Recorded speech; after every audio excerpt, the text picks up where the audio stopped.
बिहार की सियासत से एक बड़ी खबर आ रही है। सीएम नीतीश का प्रमोशन होने वाला है। वो देश के अगले राष्ट्रपति हो सकते हैं। जुलाई के महीने में रामनाथ कोविंद का कार्यकाल खत्म हो रहा है और अब राष्ट्रपति की तरफ से नीतीश कुमार उम्मीदवार बनाए जा सकते हैं। और इस मसले पर जब जेडीयू कोटे से मंत्री नीतीश कुमार के काफी करीबी श्रवण कुमार से सवाल पूछा गया कि सियासी गलियारों में इस बात को लेकर चर्चा है कि नीतीश कुमार देश के अगले राष्ट्रपति होंगे, तब उन्होंने इस सवाल को नकारा नहीं बल्कि यह कह दिया कि सीएम नीतीश तो प्रेसिडेंट मटेरियल है ही, उनके काम की चर्चा बिहार और देश में नहीं बल्कि दुनिया भर में हो रही है। इसके अलावा जीतन राम जी ने कह दिया कि हमारी हार्दिक इच्छा है कि नीतीश कुमार देश के राष्ट्रपति बने। कांग्रेस की तरफ से एमएलसी समीर सिंह ने कहा कि अगर सीएम नीतीश देश के राष्ट्रपति बनते हैं तब एक बिहारी होने के नाते हम गौरवान्वित होंगे। आपको बता दें कि अगर ऐसा होता है तब यह दूसरी दफा होगा जब बिहार का कोई शख्स देश का राष्ट्रपति बनेगा।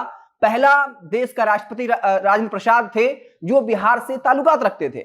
आपको बता दें कि इस पूरे काम को अमली जामा पहनाने में नीतीश कुमार के पुराने सहयोगी प्रशांत किशोर लगे हुए हैं। और पिछले दफे आपको याद होगा प्रशांत किशोर की मुलाकात सीएम नीतीश से हुई थी और उसके बाद अब यह चर्चा है कि उस मीटिंग में प्रशांत किशोर ने सीएम नीतीश के सामने यह प्रस्ताव रखा था कि आप देश के अगले राष्ट्रपति बने और इसको लेकर आपकी उम्मीदवारी तय की जाएगी, आप इसको लेकर मंजूरी दें। और उसके बाद प्रशांत किशोर की बात महाराष्ट्र के मुख्यमंत्री उद्धव ठाकरे, शरद पवार, इसके अलावा कई नेताओं से हुई है। और खबर यह है कि प्रशांत किशोर आने वाले वक्त में तमिलनाडु के मुख्यमंत्री स्टालिन, पश्चिम बंगाल की मुख्यमंत्री ममता बनर्जी, इसके अलावा पूर्व प्रधानमंत्री एचडी देवगौड़ा से बातचीत कर सकते हैं। यानी साफ तौर पे जो थर्ड फ्रंट बनाने की कोशिश लगातार की जा रही है, थर्ड फ्रंट की तरफ से सीएम नीतीश को राष्ट्रपति का उम्मीदवार बनाया जाए।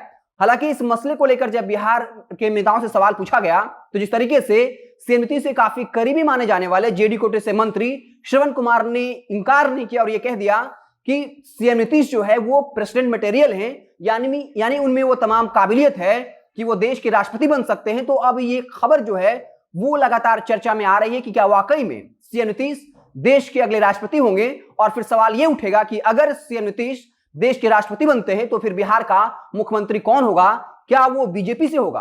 हालांकि गौर करने वाली बात यह भी है कि जब बिहार के deputy chief minister Tarkishore Prasad से यह सवाल पूछा गया तब उन्होंने कहा कि इस बारे में उन्हें कोई जानकारी नहीं है।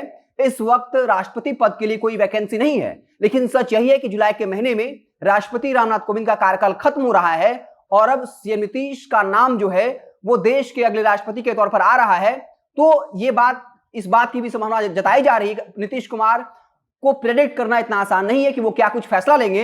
हो सकता है कि सीएम नीतीश पहले ये हवा बना रहे हों और जैसे ही बीजेपी को इस बात का अंदेशा हो तब वो एनडीए की तरफ से जो है सीएम नीतीश को राष्ट्रपति का उम्मीदवार घोषित कर दें और फिर बिहार में कहें कि चूंकि बीजेपी एनडीए के अंदर बड़े भाई की भूमिका में है, वो 74 विधायक उनके पास हैं, तो फिर बीजेपी से कोई जो मुख्यमंत्री हो। तो अब देखने वाली बात हुई क्या कुछ होता है। हालांकि जिस तरीके से श्रवण कुमार ने यह कह दिया कि सीएम नीतीश वाकई में प्रेसिडेंट मटेरियल हैं, उनमें वो तमाम काबिलियत है कि वो देश के अगले राष्ट्रपति बन सके। उसके अलावा जीतन राम जी कांग्रेस की तरफ से नेताओं ने जिस तरीके से बयान दिया है और इस कदम का स्वागत किया है, तो अब कहीं ना कहीं ये खबर चर्चा में है कि नीतीश कुमार देश के अगले राष्ट्रपति होंगे। हालांकि एक बात यह भी है कि तेजस्वी यादव भी कहीं ना कहीं उन्होंने राहत की सांस ली होगी, क्योंकि अगर नीतीश कुमार बिहार से अगर केंद्र की राजनीति में जाते हैं तब एक वैकम क्रिएट होगा और तेजस्वी यादव सोच सकते हैं कि शायद वो आने वाले वक्त में बिहार के मुख्यमंत्री बन सकते हैं, क्योंकि तब उनका मुकाबला सीधे तौर पर बीजेपी से होगा।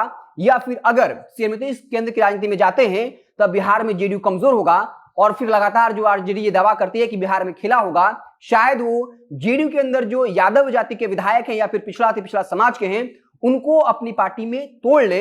इस तरह की जो अब सोच जो है आरजेडी के अंदर वो पनप रही होगी। तो साफ तौर पर एक बड़ी खबर है और लगातार अब ये चर्चा, हालांकि हम इस खबर की पुष्टि नहीं करते हैं, लेकिन ये खबर जो है वो चल पड़ी है कि प्रशांत किशोर की मुलाकात जब पिछले दफे सीएम नीतीश से हुई थी वहीं पर प्रशांत किशोर ने प्रस्ताव रखा था और ये कहा था कि आप देश के अगले राष्ट्रपति के तौर पे अपनी उम्मीदवारी के लिए सहमति दें। और इसको लेकर उन्होंने बाकायदा महाराष्ट्र के मुख्यमंत्री से बात की है। इसके अलावा जो महाराष्ट्र के कद्दावर नेता शरद पवार से बात की, आने वाले वक्त में तमिलनाडु के मुख्यमंत्री, पश्चिम बंगाल के मुख्यमंत्री, इसके अलावा पूर्व प्रधानमंत्री एचडी देवगौड़ा से बातचीत करने वाले हैं कि थर्ड फ्रंट की तरफ से सीएम नीतीश कुमार का नाम आगे रखा जाए राष्ट्रपति चुनाव के लिए, क्योंकि आने वाले जुलाई के महीने में रामनाथ कोविंद का कार्यकाल खत्म होने वाला है और अब ये चर्चा जो है जोर पकड़ रही है। हालांकि अब देखना बाकी होगा कि जेडीयू की तरफ से क्या कुछ बयान आता है। बीजेपी की तरफ से तारकिशोर प्रसाद ने कह दिया कि हमें इस बारे में नहीं पता इस वक्त कोई वैकेंसी नहीं है, लेकिन स्वाभाविक तौर पे जुलाई में रामनाथ कोविंद का कार्यकाल खत्म हो रहा है, तो क्या कुछ होगा आने वाले वक्त में जो है वो परतें खुलनी शुरू हो जाएंगी। आप देखते रहें जनता जंक्शन, जैसे ही कोई नया पॉलिटिकल डेवलपमेंट होगा, कुछ नया सियासी बयानबाजियां होंगी, तो हम उसे आपको लगातार रूबरू कराते रहेंगे। बहुत बहुत धन्यवाद।